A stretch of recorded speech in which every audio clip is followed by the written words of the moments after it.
Bonjour à tous, soyez les bienvenus au Club 700. Quel bonheur de vous retrouver. Bonjour pasteur. Bonjour Massi, on garde le sourire au Club 700. Toujours. Toujours le sourire. Et à cause de la joie du Seigneur. Tout à fait Massi.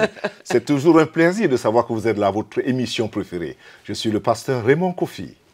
Et je suis Massi Domingo et je suis ravie de vous annoncer que le Club 700 a une toute nouvelle rubrique sur la Terre Sainte et c'est très intéressant, très édifiant, n'est-ce pas, pasteur? Tout à fait, Massi. On en parlera et on en parlera, on aura beaucoup de détails. Oui. Mais pour cette fois-ci, on va commencer avec l'histoire d'un jeune garçon, mais qui est l'enfant d'un serviteur de Dieu.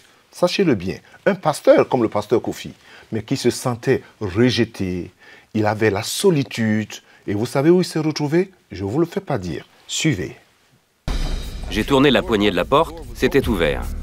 Je suis entré dans la maison et avant que je puisse lever mon arme, il pointait la sienne sur moi.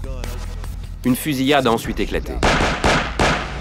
En criminel endurci, Rodrigue Daniels ne connaissait pas de limites, ce qui faillit lui coûter la vie.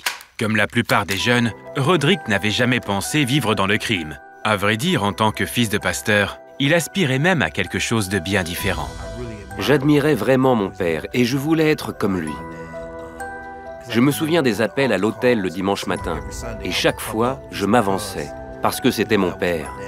Mais les obligations paternelles laissaient peu de temps pour son fils et Rodrigue commença à voir Dieu selon cette même perspective.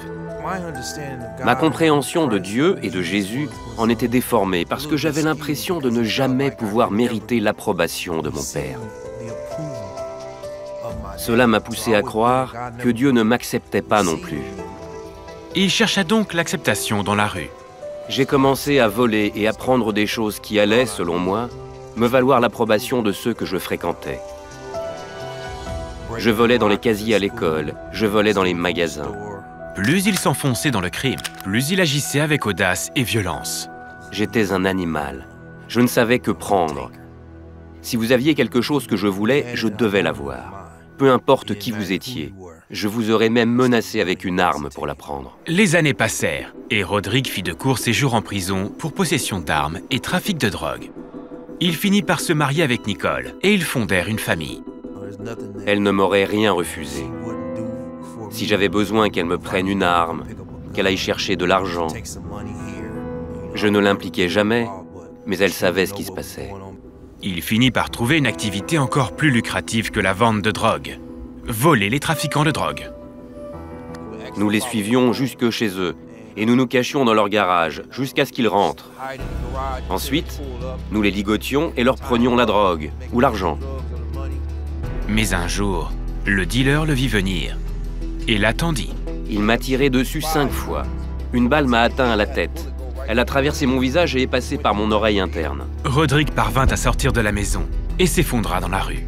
Je crachais du sang, mais j'étais rempli d'une paix profonde, d'une paix qui m'envahissait. Je me suis arrêté et j'ai commencé à prier Dieu, lui demandant de prendre soin de ma famille parce que je me doutais que c'était la fin. Aucun organe vital n'avait été touché et son complice l'emmena à l'hôpital. Après son rétablissement, il tenta d'entrer dans le droit chemin, mais tout seul, il n'y parvint pas. Il se mit vite à l'héroïne. Pour se la payer, il cambriolait des magasins, sans même porter un masque. Au fond de moi, je voulais me faire prendre. Je voulais que tout cela cesse. Il y avait quelque chose en moi qui disait « ça doit cesser ». 2 fois, il fut filmé par des caméras, et la police se mit à le surveiller chez lui. J'ai dit à ma femme que j'allais cambrioler une banque, et elle a dit « non, n'y va pas, reste ».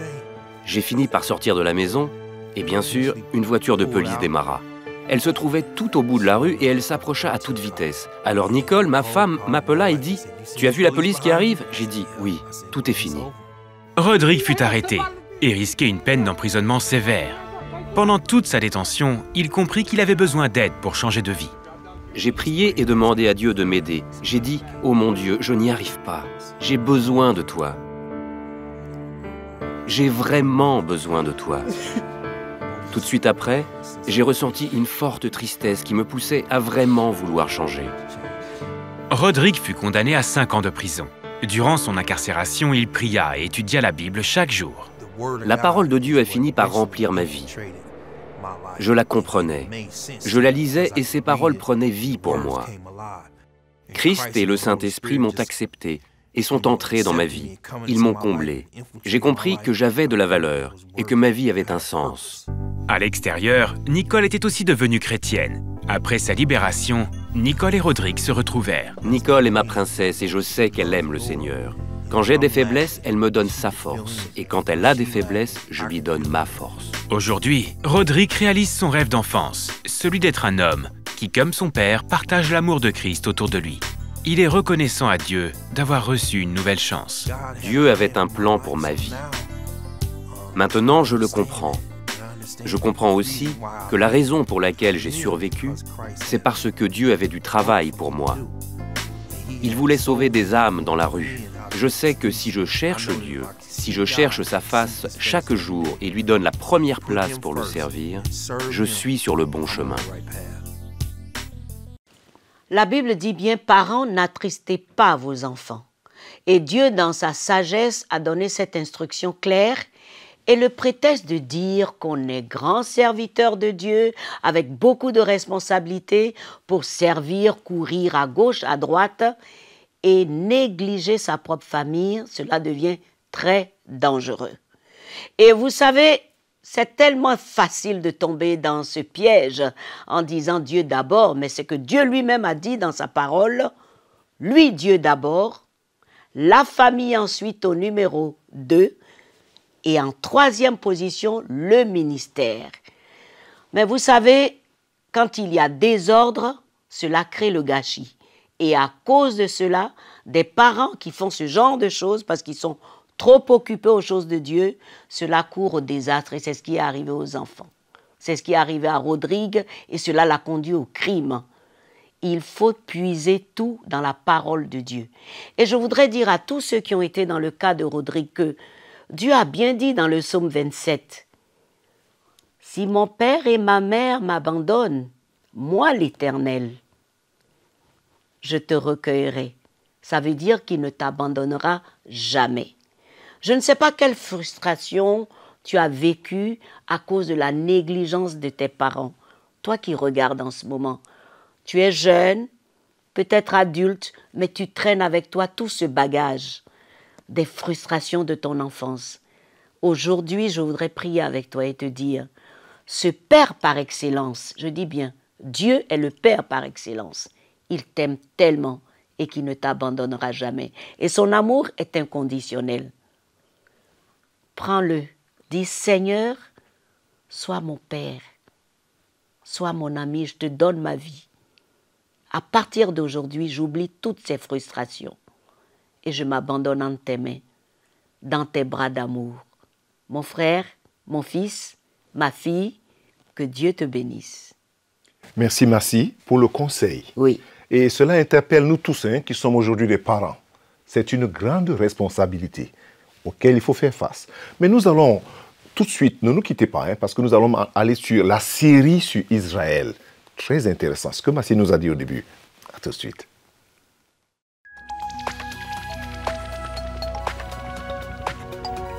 Si vous avez des questions spirituelles, des besoins de prière ou même si vous avez besoin de conseils, n'hésitez pas à nous contacter aujourd'hui à cette adresse ou au numéro suivant. Nos conseillers sont là pour vous aider. N'oubliez pas, nous sommes là pour vous.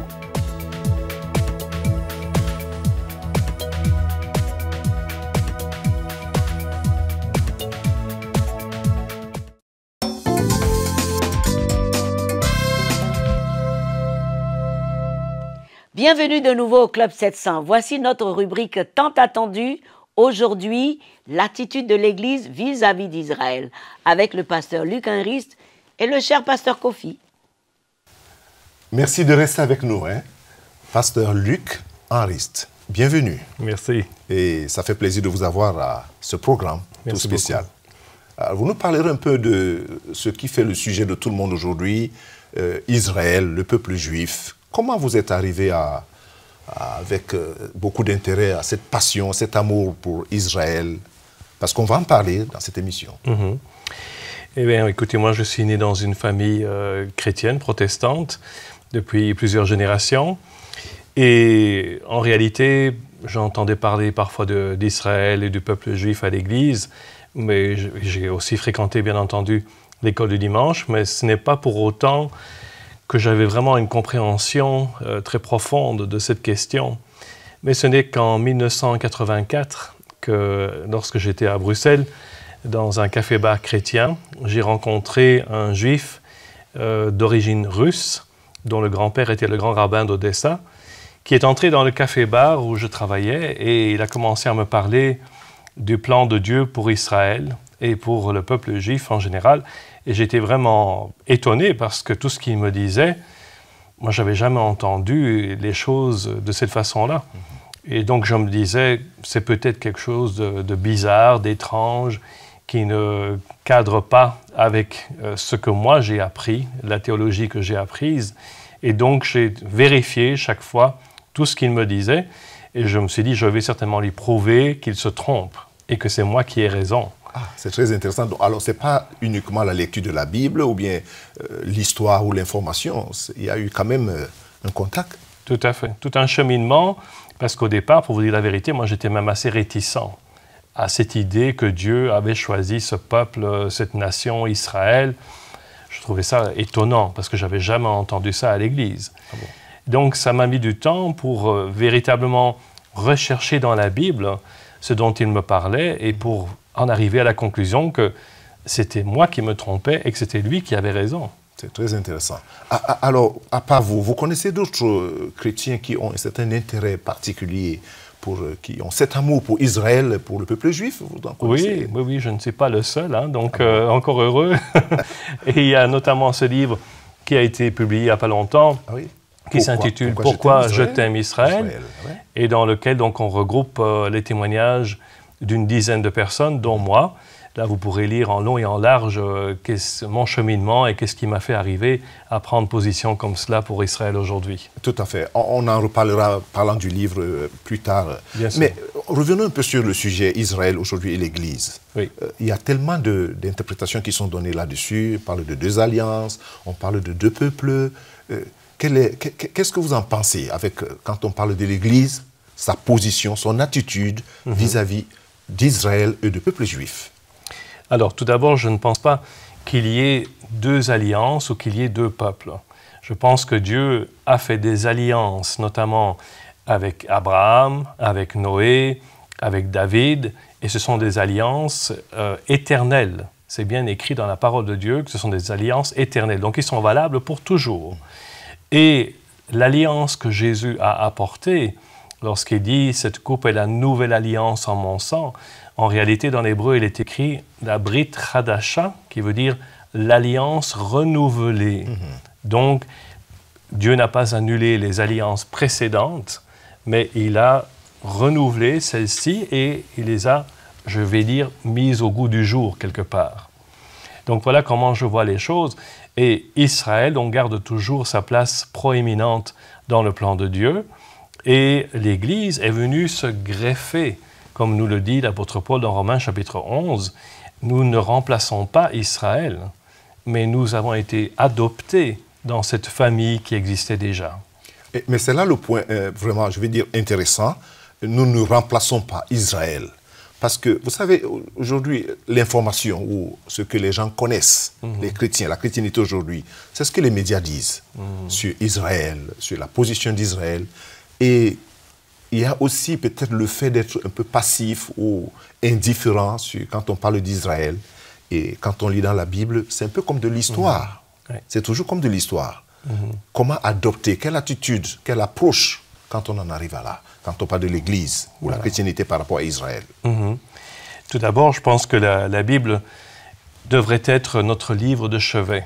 C'est-à-dire qu'on doit la lire et la méditer tous les jours. Et pas seulement un petit verset qu'on prend sur le calendrier biblique, mais on doit vraiment avoir cette discipline de lire la Bible tous les jours.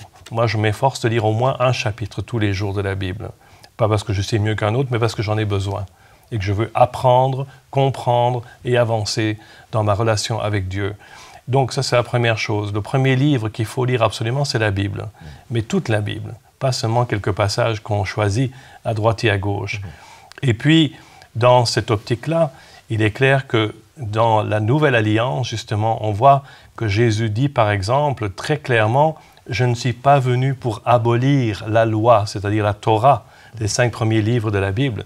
Il dit, je ne suis pas venu pour abolir cela, mais je suis venu pour accomplir, c'est-à-dire pour faire en sorte que ces promesses, ces prophéties deviennent réalité. Parce que justement, ce n'est pas seulement un livre d'histoire, la Bible, dans lequel on nous parle de ce qui s'est passé il y a 1000 ans, 2000 ans et plus, mais c'est un livre qui nous parle aussi d'aujourd'hui et de demain. OK. À vous écouter, on peut quand même se poser une autre question. Alors, votre approche, votre intérêt, votre amour pour Israël aujourd'hui et votre façon d'aborder ce sujet, parce que je parle en même temps, non seulement en Europe, mais beaucoup plus en Afrique, en Afrique noire. La connaissance qu'on a sur Israël est beaucoup plus historique. Mais vous, cet attachement que vous avez aujourd'hui pour Israël ou bien pour le peuple juif, est-ce que cela a changé votre façon de lire la Bible et votre relation avec Jésus? Qu'est-ce que vous pouvez dire à ceux-là qui veulent entrer dans cette communication ou cette communion de façon plus évidente? Oui. Écoutez, pour moi personnellement, je peux vous dire que quand j'ai découvert la fidélité de Dieu envers ce peuple et ce pays, parce que Dieu reste fidèle, même lorsque nous sommes infidèles, il reste fidèle même à ce peuple et à ce pays qui a désobéi, qui s'est détourné de lui, qui fait souvent des bêtises, ça on ne peut pas le nier. En dépit de tout cela, Dieu reste fidèle à son alliance, à ses promesses. Et ça, c'est déjà la première chose qui, moi, m'ont bouleversé, de réaliser que Dieu a toujours gardé sa fidélité envers ce peuple jusqu'à aujourd'hui et pour toujours. Et d'autre part, le fait aussi que Jésus, encore une fois, était juif. Et Jésus était juif, comme c'est d'ailleurs le titre de ce livre aussi. Jésus était juif. Et c'est une notion qu'on a aussi beaucoup oubliée dans nos églises, malheureusement. Et pourtant, c'est très important parce que ça nous aide à remettre Jésus dans son contexte historique, culturel et même spirituel. Et donc, quand j'ai découvert tout cela, donc que Jésus était juif, eh bien, ça m'a vraiment donné une assurance dans ma foi en Dieu, en Jésus, parce que j'ai pu rattacher le Jésus spirituel à une réalité terrestre. J'ai pu comprendre que Jésus, ce n'était pas un esprit qui est descendu comme ça sur la terre un beau jour, par hasard presque, mais Jésus est issu d'un peuple qui était là depuis des millénaires et il est devenu l'accomplissement de la promesse.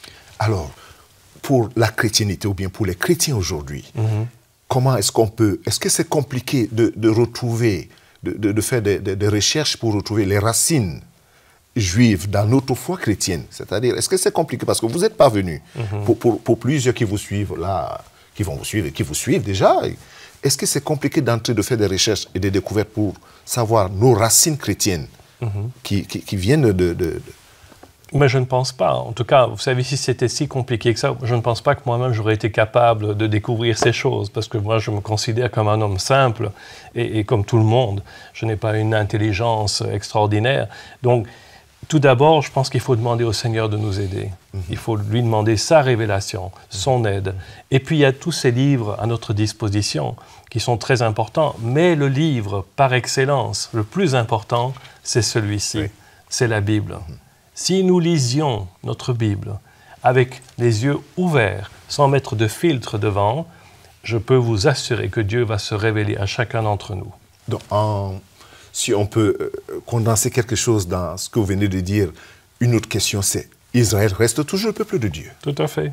Et il n'y a pas deux peuples de Dieu. Absolument pas. Il n'y a pas deux alliances. Non, nous avons été greffés, nous les non-juifs, nous avons été adoptés, greffés, comme le dit l'apôtre Paul dans Romains chapitre 11. Nous avons été greffés sur ce peuple qui existait déjà et à travers lequel Dieu s'est révélé au monde.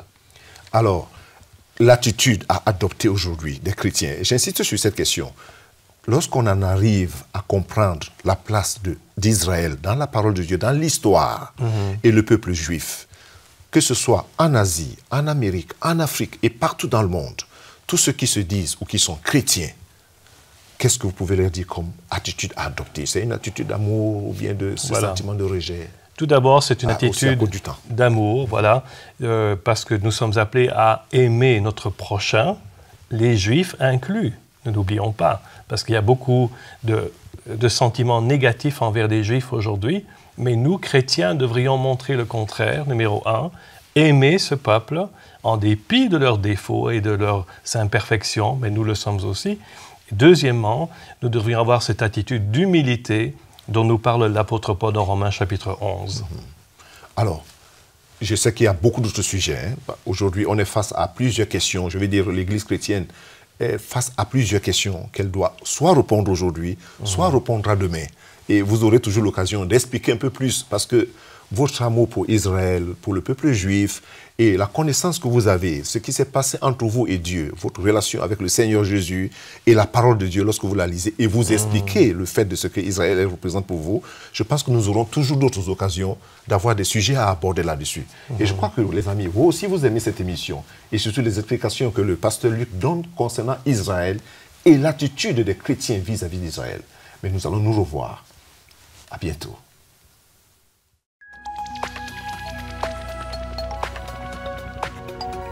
Si vous avez des questions spirituelles, des besoins de prière ou même si vous avez besoin de conseils, n'hésitez pas à nous contacter aujourd'hui à cette adresse ou au numéro suivant. Nos conseillers sont là pour vous aider. N'oubliez pas, nous sommes là pour vous.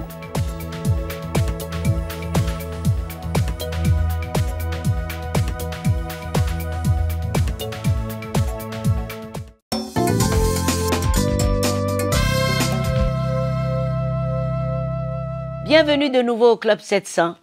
Cette série était intéressante. N'oubliez pas vos racines, Église, c'est bien planté en Israël. Allons voir maintenant l'histoire du vieux Bala. Ce papa avait très envie d'aller au bureau de CBN pour la guérison de ses yeux. Mais le trajet étant très long, il ne pouvait pas y aller comme ça. Et ça s'est passé autrement. Regardez. Dans son village au nord du Nigeria, Bala gagne sa vie en vendant du bois.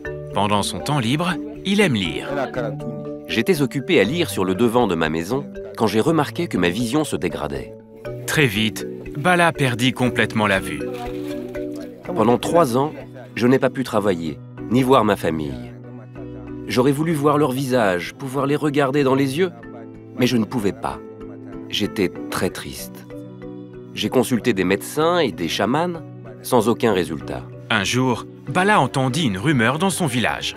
On annonçait qu'une équipe de pasteurs de CBN allait venir montrer un film sur Jésus. Bala entendit que beaucoup de miracles s'étaient déjà produits lors de ces réunions de village. Il voulait s'y rendre, mais c'était bien trop loin pour y aller à pied quand on est aveugle.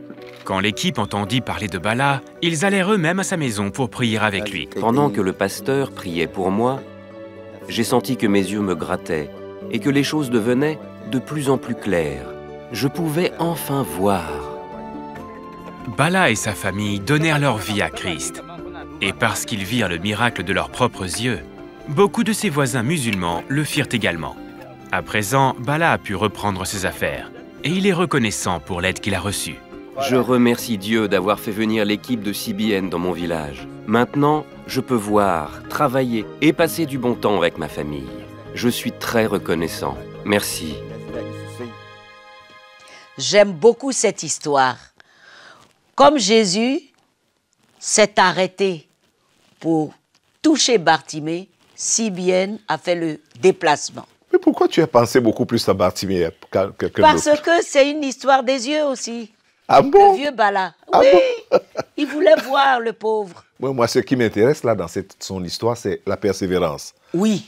Oui, parce que ça, c'est très touchant. Et il a persévéré, comme la Bible dit, celui qui persévérera jusqu'à la fin, il aura le fruit de sa persévérance. Absolument. On dit c'est ceux qui persévèrent qui obtiennent les promesses. Mais tu sais, Massi, il y a une chose que nous devons dire à nos téléspectateurs qui nous regardent et qui suivent cette histoire. Oui. C'est qu'il y a plusieurs personnes comme ça qui suivent les histoires des témoignages. Ils se posent souvent des questions. Est-ce que c'est possible aussi pour moi? La réponse, qu'est-ce qu'on peut leur dire? Et que c'est très possible. Alors, le Seigneur a ouvert toutes les portes pour tout le monde, Oui. finalement. Parce que non seulement lorsqu'on voit comment le vieux Bala persévère et comment Dieu le rencontre, c'est formidable. Et Dieu le rencontre à travers CBN qui a fait le déplacement. Tout à fait. Encourageant et un bon message. On passe à autre chose, n'est-ce pas? On passe à autre chose. Et non, je ne peux pas ne pas dire à tous ceux qui nous regardent d'aider Opération Bénédiction. Ah oui, oui. Allez dans nos bureaux régionaux. C'est ouvert. C'est ouvert à tout le monde. Et tout le monde est qualifié pour le faire. Et tout le monde est qualifié. Merci, pasteur. Nous allons à nos questions-réponses et elles sont bonnes aujourd'hui. Prêt? Allons-y. Pasteur, quels sont les qualificatifs pour bénéficier des aides de Opération Bénédiction? Alors, la réponse pourrait être... Comment doit-on procéder? Non, je voulais dire que la réponse pourrait être la réponse de Mbala.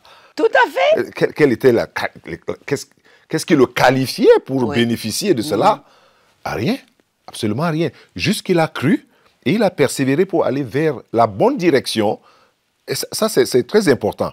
Alors, il y a des gens qui ont des problèmes ou qui ont des besoins, mais qui pensent qu'en restant sur place, la réponse ou la solution va les trouver sur place.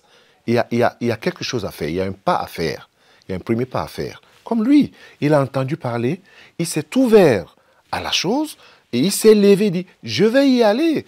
Tu as parlé de l'exemple de Bartimée, c'est ça? Oui. Et comment le faire? Et là, il faut contacter nos bureaux. Nos bureaux, c'est partout, les gens.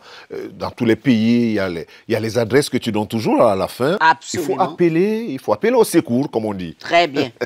Alors, deuxième question. Je suis très touchée par tout ce que je vois que si bien fait à travers le monde. Voilà ta réponse là. Hein. Comment je peux envoyer mon don et où? Alors, je disais déjà tantôt que nous avons des bureaux un peu partout. Oui. Ceux qui nous suivent, il y a des adresses. Je donne toujours l'adresse à la fin. Oui. Ils peuvent le regarder à la fin de l'émission. Il y a un numéro de téléphone, il y a l'adresse email, il y a tout ce qu'on peut faire. Il y a notre site. Voilà, il y a notre site où les gens peuvent le faire. Mais nous conseillons beaucoup plus à ceux-là qui sont, surtout je pense à ces personnes qui ont des moyens limités, mais qui veulent participer parce que c'est ouvert à tout le monde. Oui. Ils peuvent le faire dans leur bureau où ils sont, les bureaux régionaux, là où ils sont dans leur pays. Oui. Allez juste au bureau, un petit don de rien, de tout, qui est un grand don. Oui, parce que ce petit don devient un grand don, finalement. Parce qu'il n'y a pas de petit don devant Dieu. Oui. Il y a pas... Ce qui compte pour le Seigneur, c'est l'attitude du cœur. Exactement. Voilà. Je veux participer avec un 500 francs CFA, ça dépend de la monnaie où on est aussi. Exactement. $1. Oui. Ça fait toujours quelque chose. En fait, c'est le don de l'amour. Oui. C'est ce que l'amour demande. Voilà. Et surtout, de savoir que je ne veux pas être en arrière. Non. Je veux être dans cette cause-là. Oui. Bon, alors, le temps nous fait défaut. On va finir. C'est vrai, Tout à mes fait, amis, merci. c'est vrai, les questions passent très vite. Notre émission est déjà terminée. N'oubliez surtout pas notre adresse. Écrivez-nous, regardez notre site, il y a tout là. Vous en apprenez beaucoup sur le Seigneur.